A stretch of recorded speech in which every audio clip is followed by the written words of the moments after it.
السلام علیکم ورحمۃ اللہ وبرکاتہ۔ سورۃ کہف پارہ نمبر 15 آیت نمبر 28 کی تلاوت کر رہی ہوں۔ اعوذ باللہ من الشیطان الرجیم، بسم اللہ الرحمن الرحیم۔ واصبر نفسك مع الذین يدعون ربهم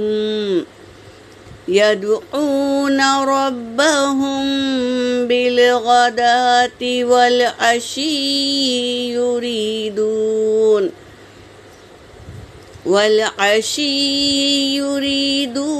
وجهه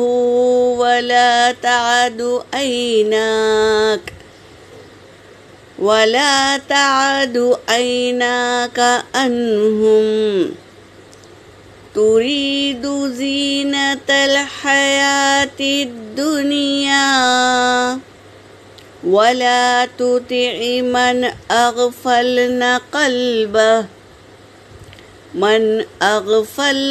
قلبه عن ذكرنا واتبع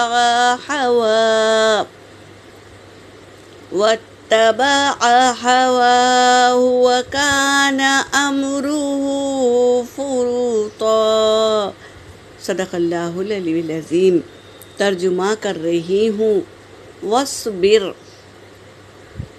نَفْسَكَ، اور روکے رکھیے اپنے نفس کو، مع الذین، ان لوگوں کے ساتھ جو یدعون، وہ پکارتے ہیں، ربہم، ان کے رب کو، بالغداۃ والعشی، صبح و شام پکارتے ہیں اپنے رب کو۔ ان کے ساتھ اپنے آپ کو روکے رکھے، یعنی ذکر کرنے والوں کے ساتھ رکے رہیے، صبح شام جو ذکر کرتے ہیں۔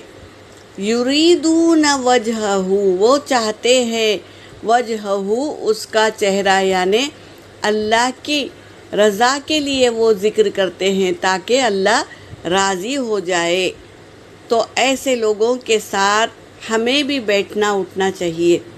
وَلَا تَعْدُ عَيْنَاكَ عَنْهُمْ، اور نہ تم پھیر لینا، عَيْنَاكَ عَنْهُمْ، اپنی دونوں آنکھیں، عَنْهُمْ، ان سے، ان لوگوں سے نہیں پھر جانا، اپنی دونوں آنکھیں نہیں پھیر لینا۔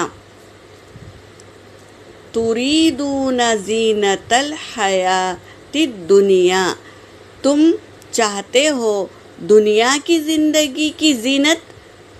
وَلَا تُطِیعِ مَنْ أَغْفَلْنَا، اور نہ تم اتباع کرو اس کی، اغفلنا، جسے ہم نے غافل کر دیا، قلبہ، اس کے دل کو غافل کر دیا، ذکرنا، ہمارے ذکر سے، یعنی ایسے لوگوں کی صحبت میں نہ بیٹھو جو اللہ کے ذکر سے غافل ہے۔